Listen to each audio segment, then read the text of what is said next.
Se você sempre quis entender como funciona a acupuntura, quais são as suas principais indicações dentro das doenças reumatológicas, fica aqui com a gente nesse vídeo que hoje tem conteúdo bem bacana.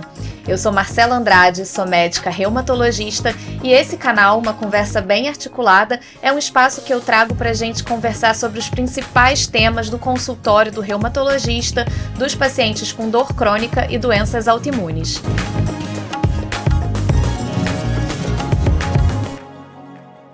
E hoje eu trouxe uma convidada muito querida que trabalha comigo na Clínica Imunes, que é a Renata Palmeira.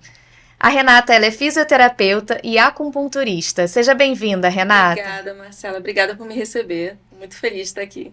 Vai ser ótimo. Tenho certeza que a gente tem bastante coisa para conversar.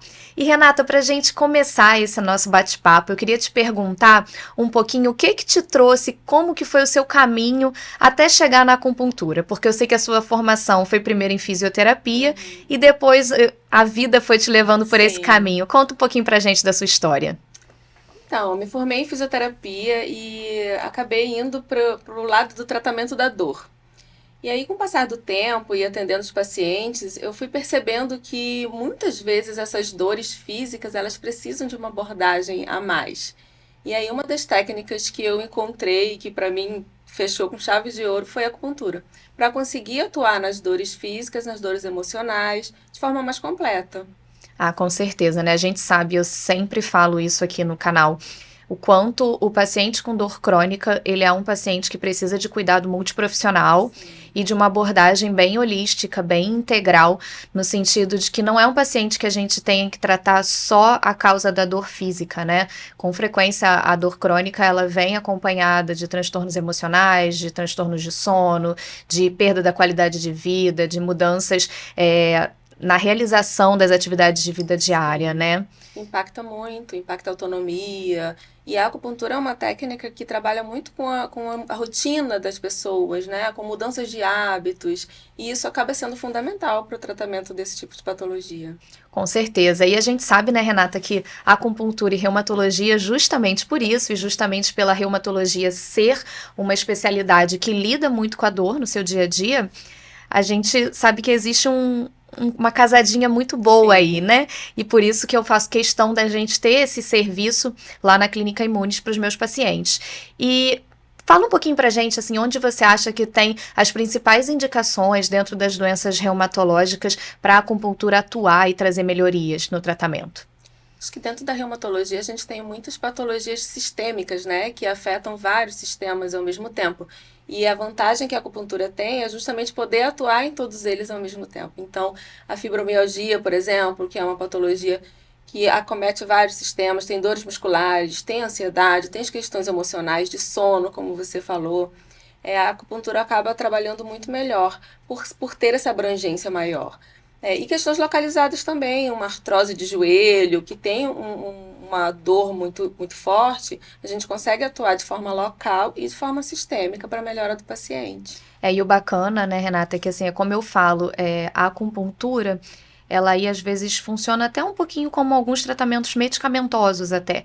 Ela ajuda a gente a criar uma ponte para que esse paciente consiga reabilitar, né? Porque a partir do momento que a gente alivia a dor, esse paciente consegue fazer o processo de reforço muscular ou de reabilitação na fisioterapia, num pilates, e isso sim vai trazer aí uma resposta mais permanente e a longo prazo de controle dos sintomas, né? Sim, exatamente. E isso impacta na autonomia do paciente também, né? Muitos pacientes desenvolvem depressão por por essa perda de autonomia, pela dor e pelas limitações que a patologia traz. E aí na acupuntura a gente consegue ir minimizando esses sintomas, pontuar esses sintomas álgicos e estimulando que o paciente vá para a atividade física, faça a reabilitação fisioterapêutica e consiga ir retomando essa vida. E é bem interessante, assim, que eu tenho vários pacientes que falam quanto saem melhor do que entraram depois de uma sessão de acupuntura, né? A gente tem até uma paciente que está tratando em conjunto nesse momento, e eu atendi ela, acho que foi semana passada, e foi super bacana como ela falou assim, nossa, por mim eu vinha fazer todo dia acupuntura, porque eu saio daqui muito bem, eu saio numa energia ótima, eu saio daqui feliz, eu vou tomar um café com a minha irmã, acaba virando um grande passeio, e eu tô com astral bom, eu tô com menos dor. Olha como uma sessão de acupuntura, né, impactou em tantas esferas na vida dessa paciente. E eu gosto de trabalhar muito com essa premissa da medicina chinesa mesmo, de mudança de hábitos. Então, eu sempre trago metas para a semana. Vou melhorar. Essa semana a gente melhora a alimentação. Essa semana você vai ver uma atividade física. E aí, esse compromisso de estar vendo o paciente toda semana acaba reforçando, né? Estimulando mais que eles retomem esses hábitos saudáveis, porque o paciente sai muito melhor. O efeito analgésico é imediato. Isso é muito bacana. A gente sabe, né, que é aquela coisa, né? O efeito analgésico é imediato, mas para a gente colher os frutos a longo prazo, tem que ter as mudanças de hábito em conjunto. Com certeza. Né? Então é que nem tomar uma Novalgina. Vai aliviar a dor ali, mas a gente também precisa que aquele paciente se comprometa com o dever de casa, né? Exatamente. E fala um pouquinho pra gente também, Renata, você usa algumas outras técnicas também da medicina chinesa no seu tratamento, além do agulhamento em si, né? Sim. Conta um pouquinho quais são essas técnicas. Eu costumo atrelar muito a acupuntura à corrente elétrica, a eletroacupuntura, então. E aí a gente consegue potencializar esses efeitos analgésicos, consegue um efeito anti-inflamatório, porque a própria perfuração da agulha já é um estímulo para o corpo de uma agressão, né? Então aumenta a vascularização ali na região, e aí a gente consegue um efeito maior do que só com a agulha, principalmente se for uma estimulação local. E além disso, eu trabalho com a moxa bustão, que é uma técnica de aplicação de calor através de bastões de uma erva, que chama Artemisia, uma erva chinesa. Ela tem propriedades analgésicas, relaxante muscular e é o queridinho dos pacientes, porque é uma sensação muito agradável do calorzinho para relaxar aquela musculatura e já sair bem da sessão. Gente, assim, é super interessante essa técnica, porque eu nunca tinha feito e a Renata recentemente fez em mim. E eu lembro que eu fiquei assim super tensa. Falei, meu Deus, ela vai pegar esse bastão quente e vai queimar as minhas costas. Não é nada disso, tá, gente? Na verdade, ela utiliza do calor que aquela erva produz junto com as suas particularidades terapêuticas também, né, da própria erva, e aproxima da superfície corporal, trazendo ali aqueles benefícios, né? E eu trabalho muito com a auriculoterapia também, que aí nem sempre é tão agradável, porque alguns pontos podem ficar sensíveis, principalmente se forem pontos dolorosos. Na auriculoterapia, a gente estimula os pontos que a gente usou, as regiões que a gente usou na sessão para serem estimulados com acupuntura, e aí o paciente vai para casa com aquelas sementes, aqueles cristais, e aí isso mantém durante um tempo maior aquele estímulo. É bom pressionar de vez em quando, mantém durante uns 7 dias e a gente consegue um efeito mais duradouro. Bacana também, que meio que ele leva para casa, né, o efeito ali da sessão até a próxima semana, né? É super bacana. Eu acho que combinar todas essas alternativas ajuda bastante a gente... E até, assim, até o paciente entender também que tem coisas que ele pode se sentir melhor e a gente vai conhecendo o paciente para saber o que vale mais a pena trabalhar ao longo do tratamento. Muito. Eu sempre explico muito todas as terapias, até para trazer, porque isso vem da medicina chinesa, esse comprometimento, esse protagonismo do paciente no seu tratamento, sabe? Porque não é só ir lá e receber e acabou. Todas essas mudanças de rotina fazem parte do tratamento, então depende desse comprometimento, desde a marcação da sessão até o entendimento de cada processo. Isso é bem interessante, essa questão do protagonismo. A gente sabe que muitos pacientes com condições crônicas e não só com dor têm muita dificuldade de assumir esse papel na responsabilidade do seu próprio tratamento, né? Então, é muito comum a gente ver o paciente esperar que isso venha do profissional, né? É óbvio que o profissional está ali para dar o caminho, para dizer, né, por aqui vai dar certo, por aqui não é um bom caminho, mas a gente não tem como, às vezes, resolver, né, tudo. Então, realmente, o paciente precisa ter essa consciência. Isso é super importante. Isso é muito da nossa medicina ocidental, a medicina mais curativa, né? E na mais alopática. Exatamente. A medicina chinesa, ela traz muito desse protagonismo para o paciente, porque ela tem muitos hábitos de tratamento no dia a dia. Os chás, os escaldapés, são coisas que as pessoas no Oriente fazem no dia a dia para puxar para si essa responsabilidade de se estar bem, não necessariamente procurar um profissional apenas para isso. E aí, ao longo do tratamento todo, isso vai sendo reforçado de que é importante essa participação.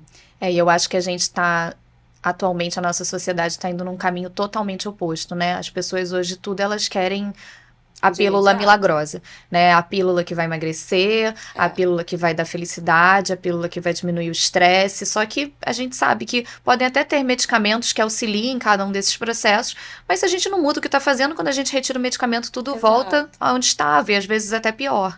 Então não adianta a gente achar que tudo vai vir de uma prescrição milagrosa, né? Então precisa de mudanças, com certeza. E, Renata, falando um pouquinho assim sobre contraindicação. A acupuntura, tem alguém que assim não pode fazer acupuntura? De modo geral, a técnica em si não tem uma contraindicação.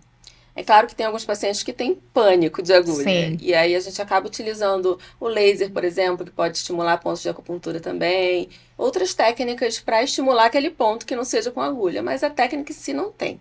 O que a gente tem são contraindicações relativas de acordo com cada caso. Então, por exemplo, existem pontos que a gente não utiliza no primeiro trimestre de gestação, porque eles estimulam movimentos fetais, eles podem favorecer a perda do bebê. Então, a gente evita uma contraindicação relativa. Uma contraindicação de locais de feridas abertas, quem faz esvaziamento axilar em mastectomias, a gente não usa aquele membro, não usa aquela região, mas é muito em relação a cada caso, não a técnica como um todo. Isso é importante, né, os pacientes saberem. Agora, essa questão do medo da agulha, ela é relativamente comum, né? Tem pacientes que às vezes eu sugiro, o paciente fala, mas nem pensar. Não tem a menor condição. E aí, realmente, eu até acho que isso acaba se tornando, às vezes, um pouco de Sim. contraindicação, porque a ideia já é partir de um relaxamento, de um Exatamente. controle de dor. Você vai botar um paciente estressado, Vai porque ficar mais tenso. acaba que às vezes nesses. Mas também acho que tem muito do medo, e a partir do momento que a pessoa experimenta, Sim. ela consegue às vezes desconstruir aquilo que ela criou, porque Sim. não causa essa dor que as pessoas imaginam que causa, né? Tudo dá para se adaptar, né? Às vezes a gente começa com um estímulo diferente. A própria moxa você pode estimular os pontos de acupuntura também, não só tensão muscular. E aí a pessoa vai vendo os benefícios daquela técnica e vai se abrindo um pouquinho mais. Com certeza. E vamos falar um pouquinho também, Renata, qual é a relação, assim, entre acupuntura e medicamentos? Você acha que existe... Eu acho que existe uma questão sinérgica, né? Ou seja, quando a gente está associando tratamentos, mas o que mais que a gente tem aí nessa troca? Olha, eu costumo falar para meus pacientes que você nunca troca um medicamento por acupuntura.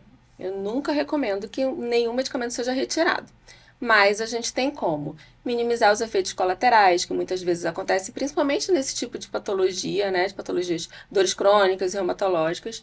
E a gente consegue, com o tempo e junto com o médico, ir diminuindo às vezes a dose, diminuindo o número de medicamentos necessários para aquele sintoma e estimulando cada vez mais as mudanças de hábito, um tratamento mais natural, né? Até para evitar esses efeitos colaterais. Com certeza. Tá aí, gente. A acupuntura pode ser um ótimo artifício, por exemplo, para lidar com os efeitos colaterais de uma corticoterapia, né? Uma corticoterapia prolongada, que os pacientes acabam, às vezes, experimentando irritabilidade, transtornos de sono, até ganho de peso, aumento de apetite, né? Tudo isso a acupuntura consegue trabalhar, né? Ansiedade mesmo. E os efeitos colaterais também de medicamentos psicotrópicos, né? Que são os medicamentos, principalmente, que a gente usa para modulação de dor crônica, que a gente sabe que trazem uma série de possíveis efeitos colaterais e, às vezes, até limitam um pouco da gente progredir no tratamento desse paciente. É muito importante trabalhando junto com o médico para a gente conseguir o mínimo possível, né? De intervenção e de efeito colateral. Exatamente. Assim, eu gosto sempre de conversar, pelo menos, principalmente os pacientes que têm dor crônica e fibromialgia, eu sempre falo que o tratamento é remédio para a gente tentar tirar o paciente daquele ciclo vicioso, né? Sim. Que o paciente, às vezes, ele tá num ciclo que ele não tá conseguindo. Não consegue se mover. Não consegue colocar a vida em ordem. Tem que ter uma atividade física, que a gente sabe que é fundamental. Sim. Parece meio paradoxal, mas o paciente que tem dor tem que fazer um exercício. A maioria dos pacientes vão precisar de uma psicoterapia, porque estão lidando com uma condição crônica que traz limitações. E eu sempre peço para que, junto com isso, ainda haja associação de mais alguma terapia que o paciente pode escolher, né, a acupuntura é uma das que está no meu top 3, que eu gosto bastante, porque eu acho que tem toda essa abordagem Sim, integral do paciente, conseguindo melhorar diversos aspectos. é verdade, com certeza. E a gente consegue caminhar junto, né? Daí a importância da equipe multiprofissional, da gente estar trocando para conseguir ir manejando essas patologias a longo prazo. Ah, ótimo, Renata. Bom, acho que a gente conseguiu esclarecer muita coisa, mas eu queria continuar esse nosso papo aqui num próximo vídeo, num próximo encontro, porque eu acho que a gente podia falar de uma coisa super importante, que são sobre os mitos e curiosidades da acupuntura, porque a Sim. gente sabe que as pessoas constroem, né, várias coisas É ali na verdade. cabeça, e às vezes isso até afasta a pessoa de conhecer um tratamento que pode ser tão benéfico, né? Sim, com certeza, vai ser um prazer. Mas te agradeço, muito obrigada pela presença e até a próxima. Obrigada. Obrigada a vocês por terem acompanhado a gente até aqui. Espero que tenhamos esclarecido diversas dúvidas. Se vocês tiverem mais comentários, dúvidas a respeito do tema, pode colocar aqui que a gente vai esclarecer. E também ativa o sininho para receber as notificações, ficarem atentos aqui aos conteúdos de saúde do nosso canal. E até breve!